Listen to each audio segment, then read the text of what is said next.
We'll give it just, let's see. I think people are still trickling in, so we'll give it maybe another minute and a half, and then we'll get started. Thank you all for being here. Good morning. There's nothing like presenting on the last day when you're like, everyone's going to be on an airplane by now, but you're here, yay.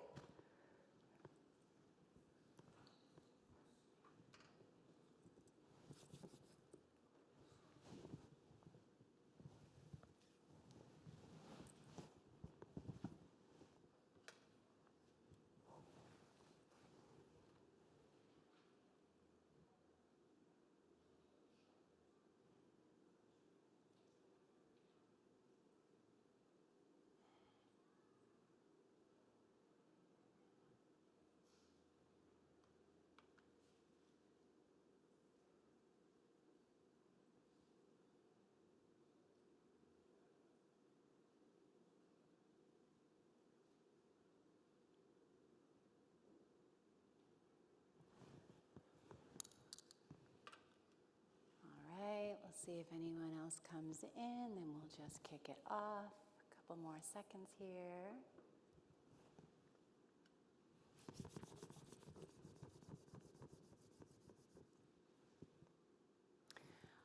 All right, let's begin. Good morning, everybody. Happy last day of Blueprint. Everything's been going okay. I know this experience has been described to me in the last 24 hours as I've heard it been called a roller coaster. Just recently, I heard it was called tricky and tough. I've talked with folks along the way about the importance of unlearning just as much as the importance of learning. And I think I have 5 pages of notes from yesterday when Van and Robbie were on the stage.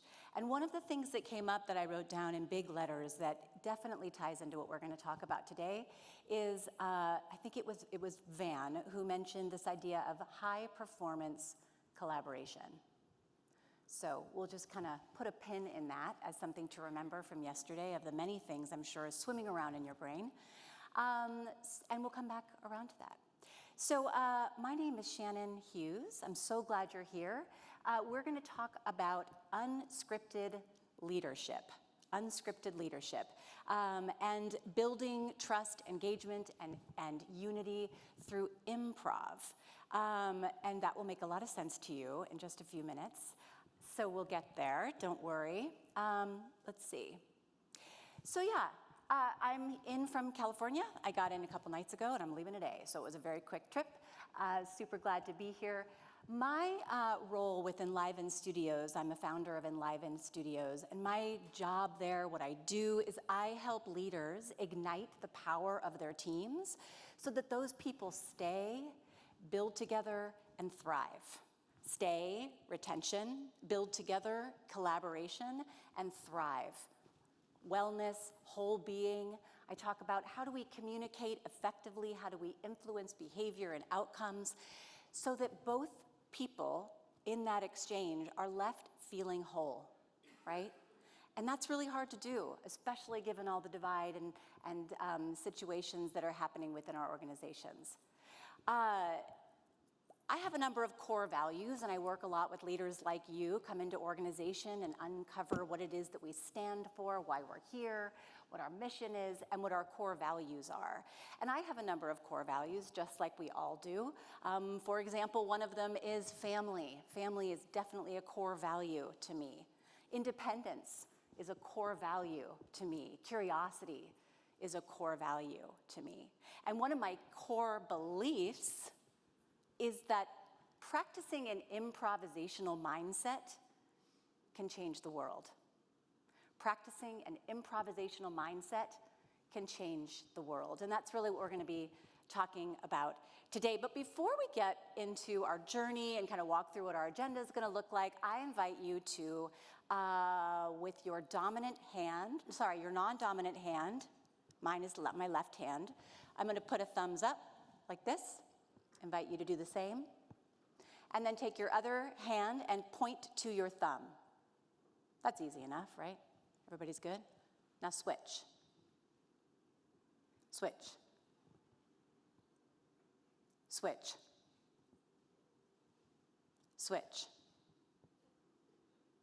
Does it remind you of rubbing your head and patting your stomach?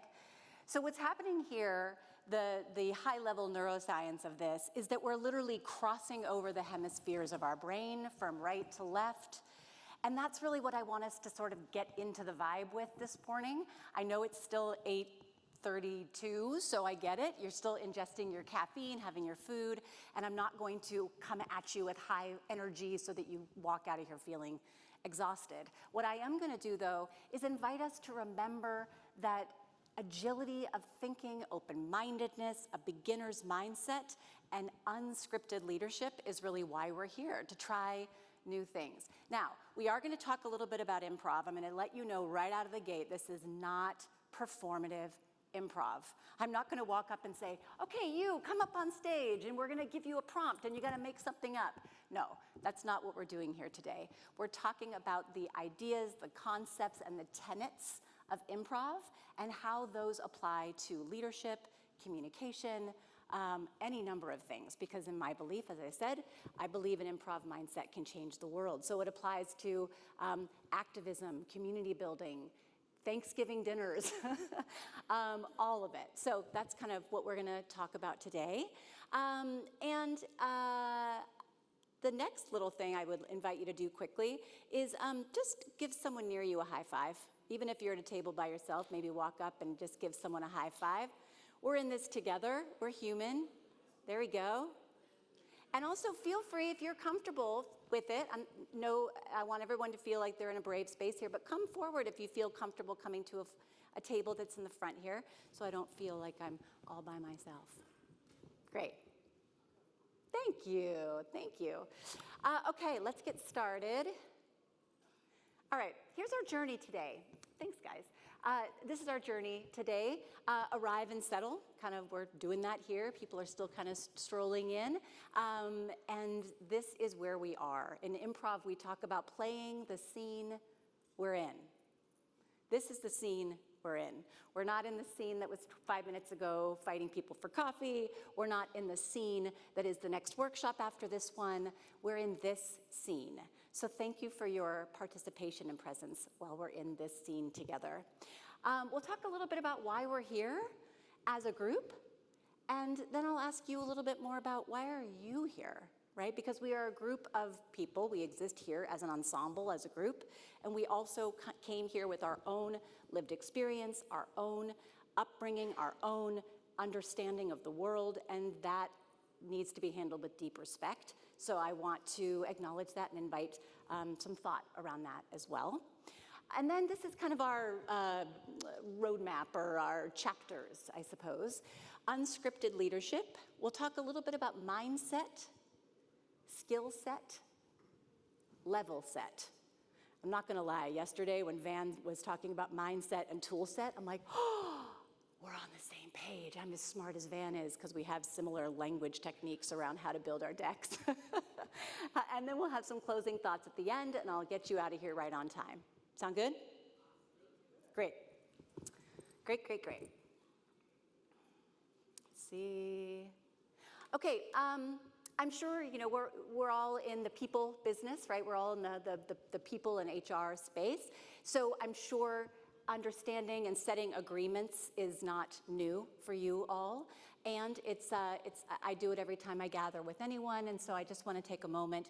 There are many other agreements that if we had time and we had a lot of collaborative conversation in a smaller setting perhaps, we would talk about other agreements that we'd have, like know when to sit back and when to sit forward, leave time for other people, right? Leave space. We might have respect, integrity. We might have any number of agreements that we would set here in this room to make sure people felt like they were really in a space that was brave. I use the term brave space, you'll notice, because I can't claim what feels safe for you.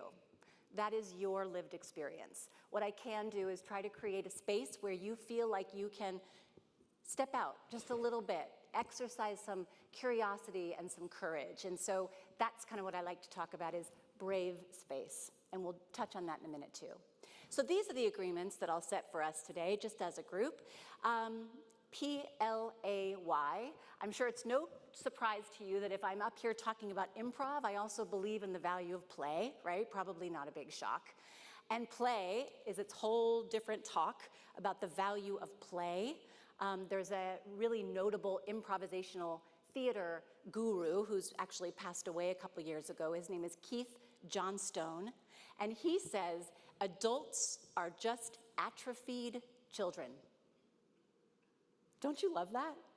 Adults are atrophied children, meaning we forget, like, right? It's not appropriate to be a child. It's not appropriate to try new things and to get outside of our comfort zone and play a little bit or dance alone in our kitchen. That's for children, not for adults.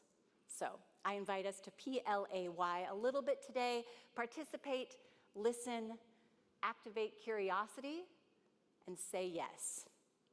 Has anyone been to an improv show or have a general understanding of improv? Oh, sweet, sweet. Has anyone taken a class, an improv class? Sweet, great. So I'm sure the folks who have done that, and maybe all of us, probably might already be connecting the dots about how improv is related to business and communication. And we'll dive a little bit deeper into that today. All right. Why are we here? Here. Just a couple of slides with some statistics. I'm not going to read the data out here to you. I realize that you can read on your own. The sources are noted below. We're here because adaptability is really important, right? I'm sure, I have not been in your cohorts, but I can only imagine how much adaptability is required to have conversations with others where you're trying to build something together, right? Listen, change your mind. And on a broader scale, agility just in the business sense, the only thing that we can ever be certain of is that everything changes all the time. That's the only thing we can really be certain of. So how do we stay kind of with our head on a swivel, knowing that anything can happen at any time, and how do we welcome that with some practices around agility?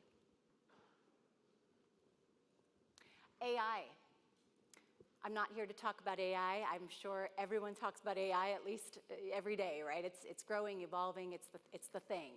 And some people, of course, there's fear around AI taking jobs and doing some other things. I would argue, too, that AI is actually inviting us to be even more skilled in our communication, not just how we relate with the machine, but how we relate to each other, right? It's just a tool. So communication skills are exceedingly important, always have been, and will continue to be, as long as there are humans walking the earth.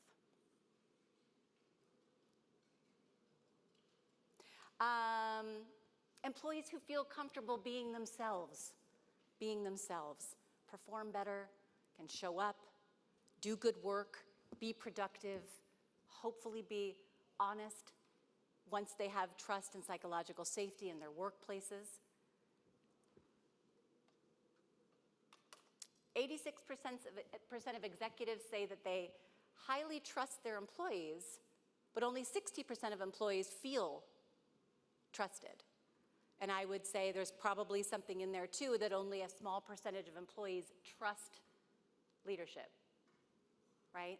So these are just a couple of reasons why not only that we're here in this room, but I'm sure why you're here in this conference, among many, many, many other things, I'm sure.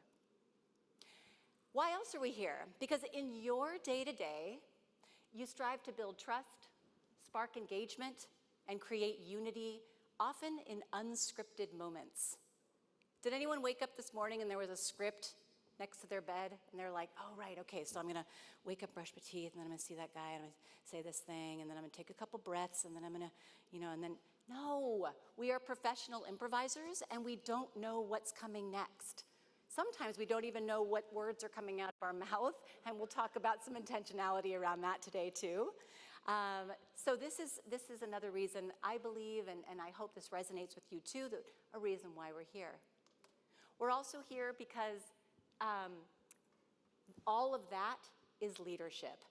And to lead from a place of connection and adaptability versus control. I think you might have seen on my bio slide that I say that I'm not your sage on the stage, I'm your guide on the side. And I would invite us all to think of ourselves as guides on the side. And of course there's status, and of course there's hierarchy, and there's people at different levels within our organization. Of course, yes, yes, yes to all of those things. And can we actually control the outcome of someone's opinion? Can we actually strong arm and control how somebody behaves? Maybe for a short time, maybe for a short time. How do we influence people in a way that is connective, fair, right? So we'll talk about some of the skills that go into that through a model that I call my connective influence model. What about you? Why are you here? Not here at Blueprint, not here wondering, oh my gosh, what session did I walk into? Why are you here in this room talking about unscripted leadership? And maybe it's just, ooh, improv, fun, cool. I just invite you for just a short moment to maybe pair up with someone at your table and just say a word or two about what brought you into this brave space today.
All right, we'll give it just a couple more seconds here and we'll bring ourselves back.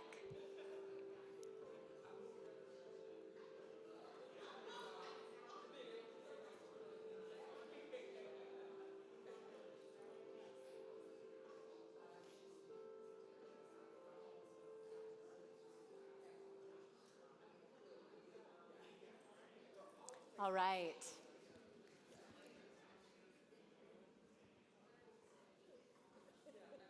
Oh, I forgot to mention, as we transition from one section to the next, I'll do this thing. It's probably like something teachers do in classrooms. If I raise my hand, will you please raise your hand? And that's a way to indicate to other people that we're going to kind of change our focus from in the groups back up here. Is that cool?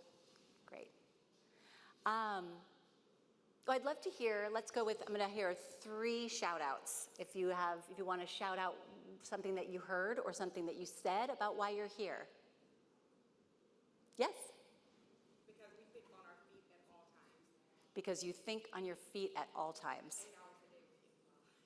8 hours a day. 8 hours a day, and what'd you say, 8 hours a day? 8 hours a day we're improvising. 8 hours a day we're improvising, exactly. Thank you. Next, yes?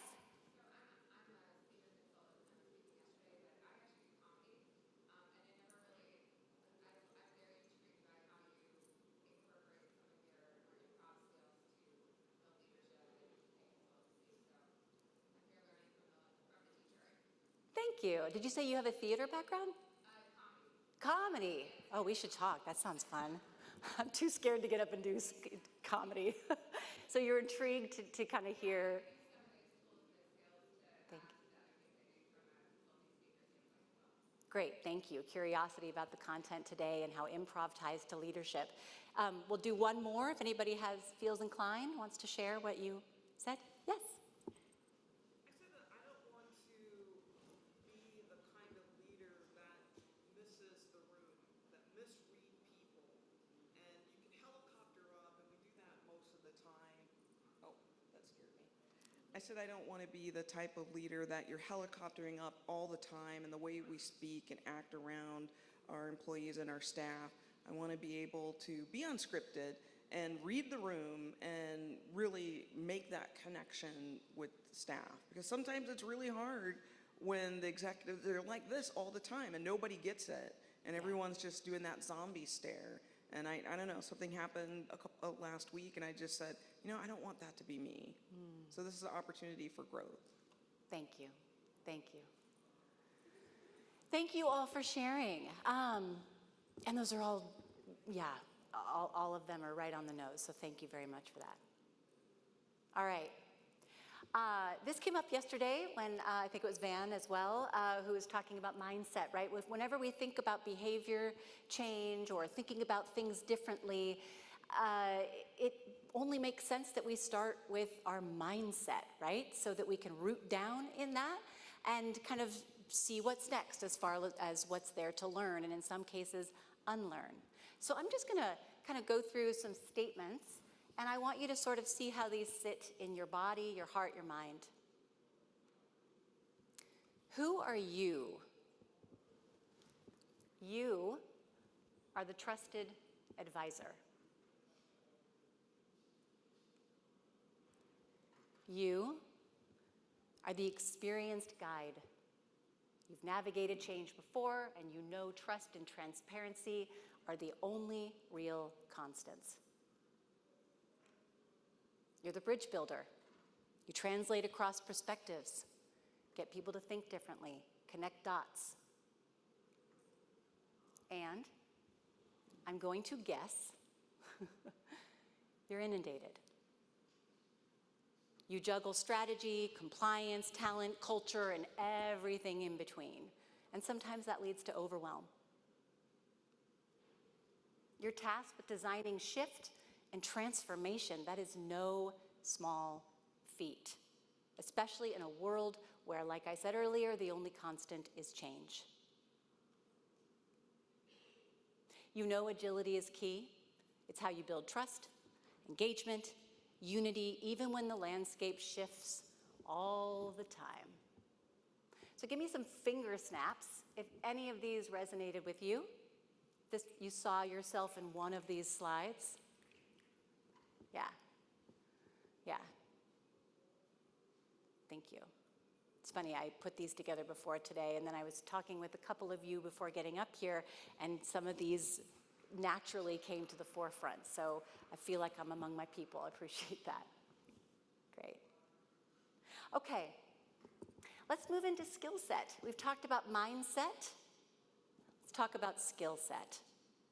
Building trust, engagement, and unity through improv.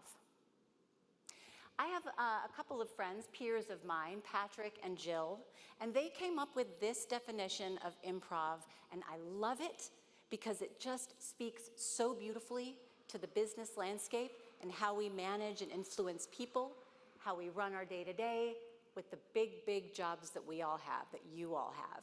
And they say improv is a highly refined system of observing, connecting, and responding. Now, is it comedy? Yes. Is it very fun to watch? Absolutely. Is it great to go watch people make up something that's never been seen before and will never be seen again? Yeah, that's magical. It's also a highly refined system of observing, connecting, and responding. There are a bunch of rules, tenets, concepts that we use as improvisers when we do that, when we make up something that's never been seen before and will never be seen again. And I've listed a number of them here. I'd be curious. I'll ask you after the presentation today. I'd be curious what stands out to you. My favorites on this list are make your partner look good. Make your partner look good. So we've got two improvisers on a stage, and one person is doing something that maybe they're moving their body around like this, looks like they might be cooking, right? And the other improviser comes on and says something like, "Oh my gosh, Mom, that chili smells amazing." That second player came on and made that first person's offer, that first person's idea, valid, true, and usable. Because they made their partner look good. Now imagine being in a boardroom, in a conference, right? And somebody, even if the statuses are different and you're dealing with different people with different personalities, what can we do to practice agility so that we can, even if it's hard, and it doesn't mean make your partner look good and give them an award or a bunch of flowers and, you know, a big rah-rah, but how can you make them feel seen, even when we don't agree? So there are a number of tenets that comprise improv. And the number one foundational rule of improv, and I don't know if I'll ask for a raise of hands if you've heard of this one, yes and? Does this ring a bell for anyone? Great. Now, I'm going to explain yes and it does deserve a little bit of explanation, even though it seems very simple. And I'll do that in a minute. Before I do that, I'm going to run us through a little exercise. And this is how it goes. Form groups of 3 to 4, and I'll time this. I'll raise my hand when the timer is up. I used kind of a silly example in this first one. You have a shared uncle. Uncle Jack is turning 75, and you need to plan his birthday party. Go big, don't worry about budget, don't worry about time. This is just an exercise to play around a little bit. And as you kind of ideate together, planning Uncle Jack's birthday, you're going to use the words yes and. So it might sound like this. We should hire a marching band. Yes. And we should get fireworks. Ooh, fireworks. Yes. And we should get balloons to fly over the park while we're having our party. Okay, so you're yes and do your best to use the actual words yes and we'll kind of walk through how that might feel in your body and what it might do to your ideation. We'll let that run for maybe 60 seconds or so. And I'll raise my hand when the time is up. Okay? Sound okay? Great.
All right, I'm going to raise my hand. We'll have a chance to do a round 2. So if you could, awesome.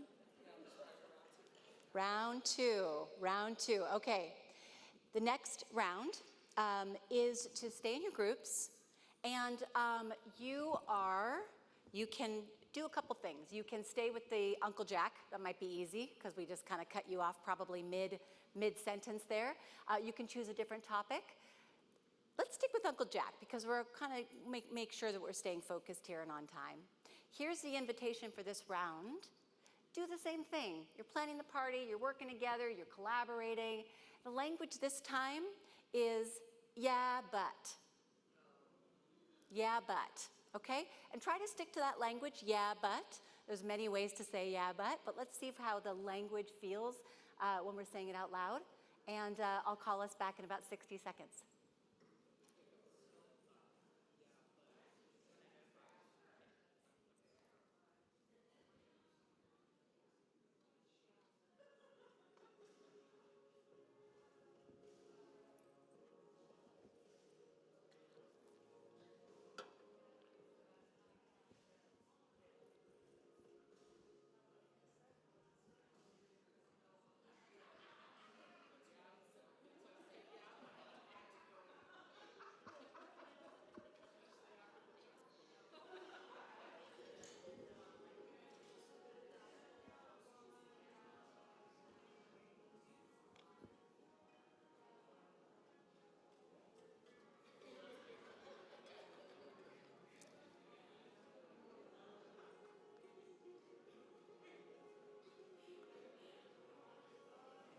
All right. Ah? Oh no, I'm sorry. Okay, we'll give it 30 more seconds, but we have to stay on target. I'm sorry.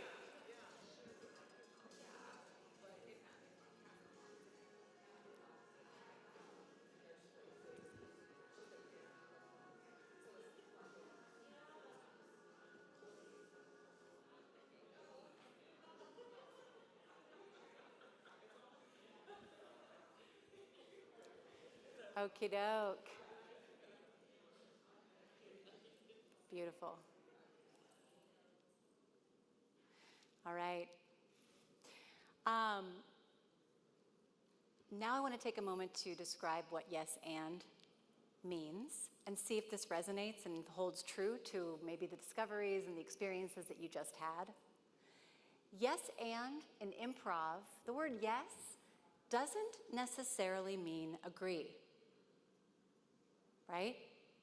Yes means to receive and to accept, receive and to accept. And the word and means to build. So there are many ways to say yes and even when we don't agree.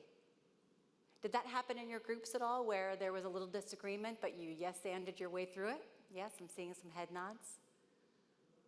Great. Can you see the application of how a yes and practice might help in a collaborative environment or to have conversations with leaders, people within your teams? Does that resonate? Yeah? Any quick thoughts about that exercise? Yes, in the back. Oh wait, I think the microphone's coming, I can't hear.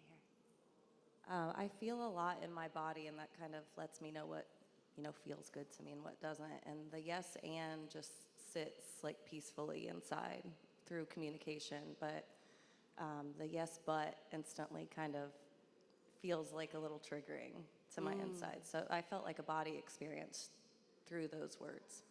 Beautiful. Thank you. Right there, yeah.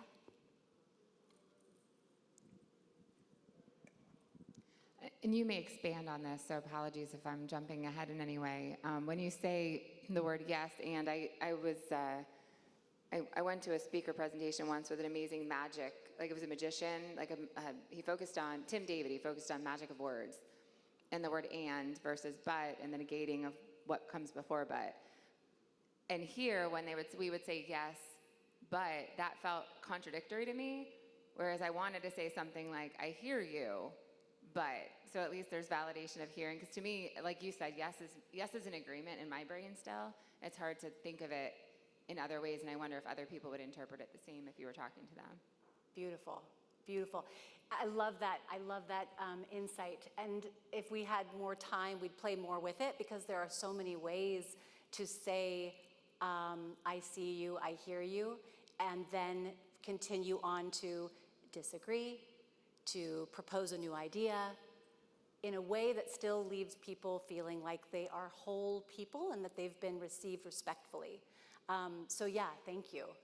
There are ways to say, I hear you, but it's not going to work. I hear you, but that's beyond our budget limitations, and we can't do that this time, right? So thank you for that. Great. I can't believe we have 10 minutes left. So I'm going to have to hold the question. Can I come back to you on that? Is that okay? Okay, great. You're going to see me improvising a little bit on this stage, because I had some content that we're going to kind of breeze by and get to another exercise if we can. So here we go. I'll touch on this very briefly, and there's actually a QR code at the end of the presentation where I talk more about the connective influence model, the tenets that comprise it, and some activities that you can use to activate the connective influence model. It's a model that talks about how to communicate with flexibility and openness to influence others when you don't have direct authority over those people, whether that's through status, prestige, experience, age. This can be people that you work with, people you influence outside the office. And it's comprised of 6 tenets, which are all rooted in improv. The first one is hold brave space, as I mentioned, psychological safety. The second one is listen to learn. We can listen, we can hear, but that's not the same as listening. Know and challenge your patterns, your biases, your stories.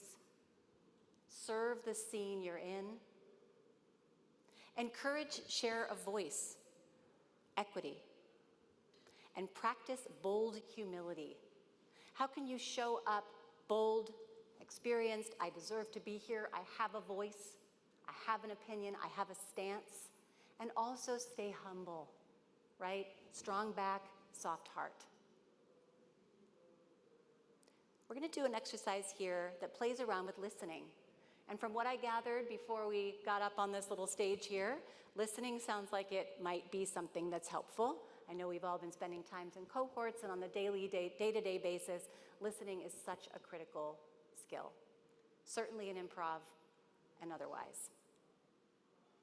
And when it comes to listening, the cards are stacked against us. We think faster than we speak. We filter. Our meaning maker is always trying to find patterns and use biases to establish that we're right. The average human attention span is shrinking drastically. And most people spend 70 to 80% of their conversation focused on what they're going to say next. Anyone resonate with that?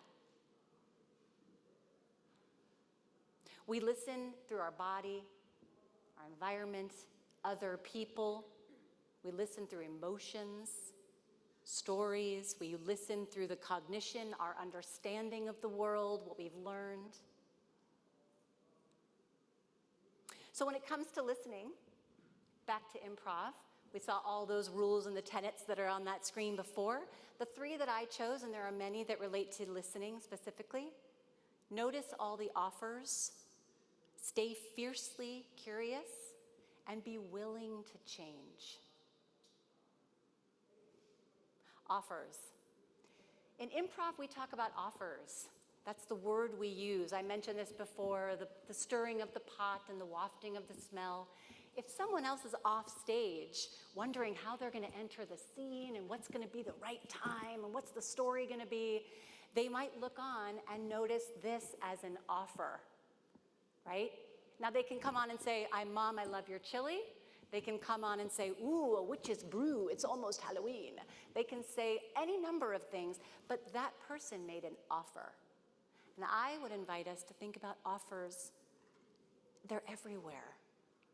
You are all giving me offers right now in the way you're holding your body, the gaze that you have, the way I can see thoughtfulness coming in. I'm watching notes being taken. Those are offers, and I can use those. And I'm doing that in real time. So what offers exist for you when you're in your meetings, when you're talking with people, when you're in the middle of a hiring process or trying to establish policy and strategy? What offers might there be with others that you might honor, maybe disagree with, right? How do you lean into those or sometimes pull away? Those are real-time, instantaneous decisions in how we communicate. And I would invite us, if there's any homework after this presentation today, it's to notice offers. They're all around you. I'm going to breeze over this. This is really about if you ignore the offers versus seeing them as gifts, you've got something really special to work with, and sometimes very hard to work with. All right, we're going to do an exercise here around listening to learn. I was speaking with someone before we gathered today. People get on a roll. They want to talk about what it is they want to talk about. They want to be right? So sometimes we have to practice WAIT when we're the ones who are talking. WAIT, why am I talking? Why am I talking? Sometimes it's important to remind others and for ourselves to say something and stop. Noticing the offers and asking questions. Van talked about and the group talked about yesterday about being fiercely curious, right? How do we learn and grow and change and do the transformation that we're here to do if we don't stay curious and ask good questions, wise questions? Okay. I'm going to invite us here in the next, we've got just a few minutes here. Find a partner near you, and for 60 seconds, the person with the shorter hair will go first. And that person will say to the other person, stream of consciousness, things that they're proud of. So it might sound like this. I'm proud that I make a pretty darn good taco salad. I'm proud that I'm a mom of 2 and I'm doing okay at it. I'm proud that I think I'm gonna make my flight today and be on time. I'm proud that I woke up really early this morning and took the time to prepare for this presentation. Just stuff you're proud of. And then the other person will reflect back with 3 reflections. What I heard you say, what I sense matters to you, and what I'm curious about. Now, this isn't an invitation to go into answering those questions. It's simply an exercise in reflecting back what it is that you heard from your partner. That's it. All right? We're really up against the wire here in timing. I hope that's okay, you guys. Please feel free to take care of yourself if you need to go to the next meeting. I'll just give us about 60 seconds per person.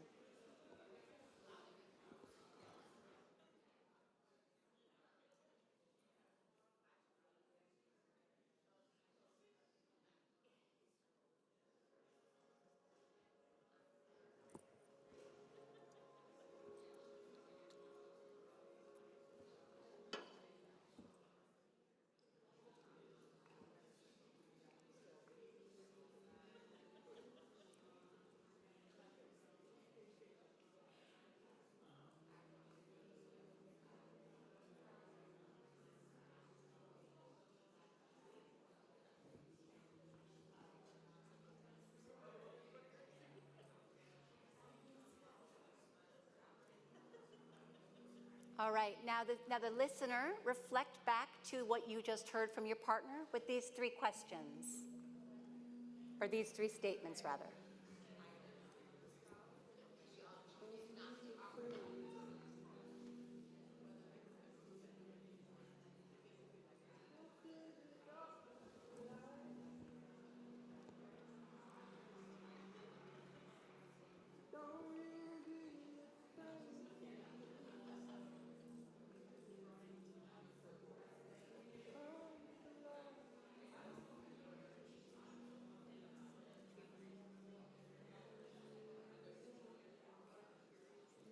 All right, now the person who started the first time, it's your turn to say what it is you're proud of.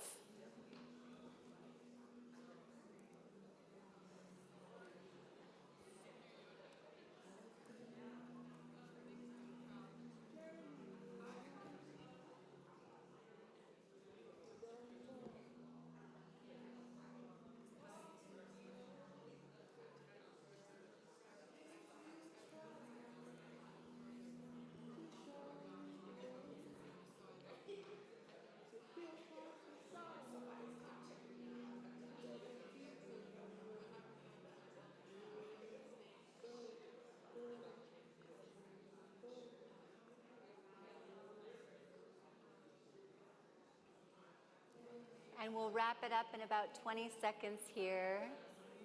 I'm sure I'm interrupting all of you, but sorry.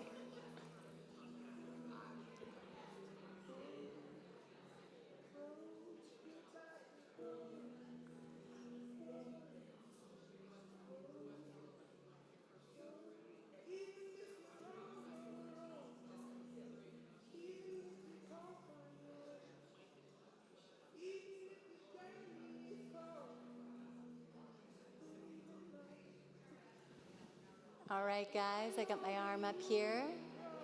If you see me, please raise your hand.